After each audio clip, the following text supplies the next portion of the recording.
I think at a certain point you can get the feeling of really flying above the music, flying above the lyrics, and I really hope that this gets across, this message. The project is called The Cosmic Dance, and it's one of the poems of Sri Aurobindo, and all the poetry is by Sri Aurobindo.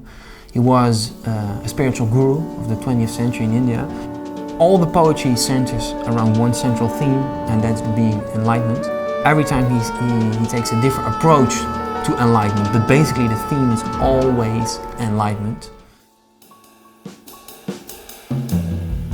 It's a quintet, and the whole reason it's a quintet is that it's piano trio, which I really admire. I really like the piano trio format. It gives a lot of freedom with added vocals because of the poetry that is being used, because the poetry gives an extra dimension, and not only that, the poetry in itself has a very clear aesthetics.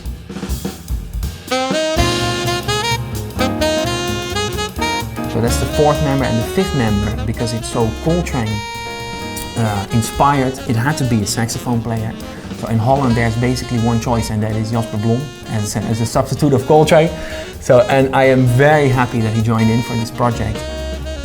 I think he did his part with such an amazing being, let's say, in the tradition of Coltrane, but also adding something of his own, and that being, you know, his influences of Indian music, what he knows of Indian music, what he knows of classical music. I think this is the interesting aspect. Yeah.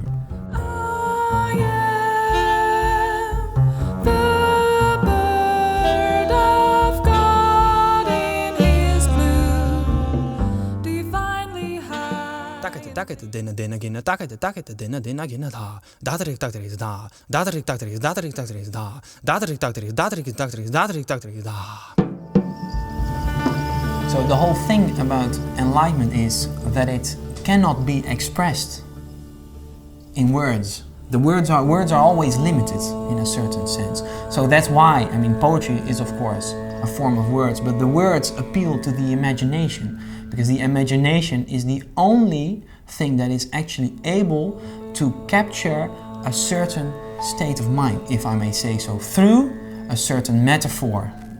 And I think this is the poetry with the music should appeal to the imagination and give the listener a taste of what it could be when you transcend.